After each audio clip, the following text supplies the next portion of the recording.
Certificate নিয়ে মানুষের অনেক ঝামেলা। অনেক স্টুডেন্টের সার্টিফিকেট ঠিক নেই, নাম ঠিক নেই, বাবা মার নাম ঠিক নেই, বয়স ঠিক নেই।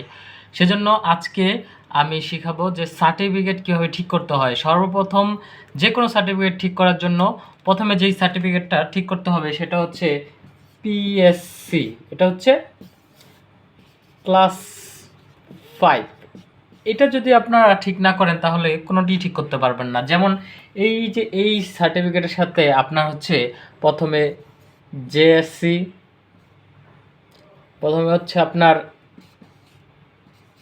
জেএসসি, তারপরে হচ্ছে এসএসসি, এইচএসসি। সো আপনার এই আপনার মনে করেন যে এসএসসি সার্টিফিকেট ঠিক করতে হবে বা এইচএসসি সার্টিফিকেট ঠিক করতে হবে। সুতরাং সর্বপ্রথম আপনার এই 5-এর সার্টিফিকেট ঠিক করতে হবে। 5-এর সার্টিফিকেট ঠিক কীভাবে করবেন সেটি আমি আজকে আপনাদেরকে শিখাই। আপনার 5-এর সার্টিফিকেট ঠিক করার জন্য সর্বপ্রথম আপনি যে থানা থেকে পরীক্ষা দিয়েছেন সেই থানার শিক্ষা থানা অফিসে যেতে হবে। শিক্ষা থানা অফিসে যে আপনার কাগজপত্র দেখাবেন, সার্টিফিকেট দেখাবেন যে আপনার সার্টিফিকেটে এই জায়গায় ভুল।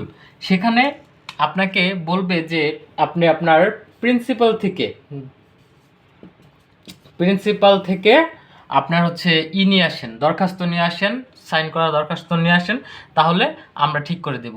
আপনি আপনার ক্লাস 5 যেখান থেকে পরীক্ষা দিয়েছেন সেই স্কুলে যাবেন, সেখানে থেকে আপনার এই প্রিন্সিপালের কাছ থেকে আপনি হচ্ছে একটা দরখাস্ত আনবেন যে হ্যাঁ তারা অ্যাপ্রুভাল দিয়েছে যে আপনার নাম ভুল হয়েছে।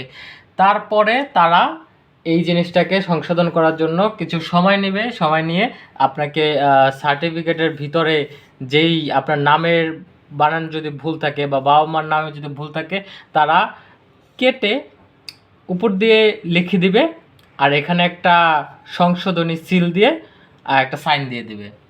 অন্যথায় আপনাকে নতুন সার্টিফিকেটও দিতে পারে, কিন্তু ম্যাক্সিমাম টাইপে তারা হচ্ছে ভুলটা কেটে উপর দিয়ে সঠিকটা লিখে একটা সংশোধন সিল দিয়ে দেয়।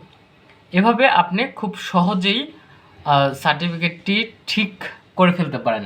কিন্তু এখানে একটু সমস্যা আছে। যেমন মনে করেন যে আপনি এই সার্টিফিকেটটি ঠিক করবেন, এখানে প্রথমে আপনার যেতে হবে হচ্ছে অফিস সহকারীর কাছে। অফিস সহকারীর কাছে যাওয়ার সময় তিনি বলবে যে এটা অনেক সমস্যা, অনেক টাকা পয়সার ব্যাপার, আপনি এত টাকা দেন। অনেক ক্ষেত্রে দেখা যায় যে যারা এই সামান্য একটা কাজের জন্য 5,000 টাকা চার্জ করে, আবার অনেক জায়গায় দেখা যায় যে 1,000 টাকা চার্জ করে। সুতরাং আমি আপনাদেরকে বলবো যে আপনারা ডিরেক্ট হচ্ছে স্যারের কাছে যাবেন। থানা শিক্ষা অফিসে যেই স্যার কর্মরত আছেন তার কাছে যাবেন, সহকারীকে ধরবেন না। সহকারীকে ধরলে তারা টাকা খেতে চাবে, কিন্তু আপনি এই কাজটি সম্পূর্ণ ফ্রিতেই করতে পারবেন যদি আপনি স্যারের কাছে পৌঁছাতে পারেন। খুব সামান্য একটি কাজ, আপনারা আশা করি বুঝতে পেরেছেন। আর যদি না বুঝতে পারেন আমাকে একটু কমেন্ট করে বলবেন যে কোনো অংশে বুঝতে পারেননি, আমি আপনাদেরকে সাহায্য করব। আমি নিজেও একজন ভুক্তভোগী, সেজন্য আমি চিন্তা করছি যে যাতে এরকম পরিস্থিতিতে হচ্ছে কারো না পড়তে হয়, সেজন্য আমি হেল্প করার চেষ্টা করছি।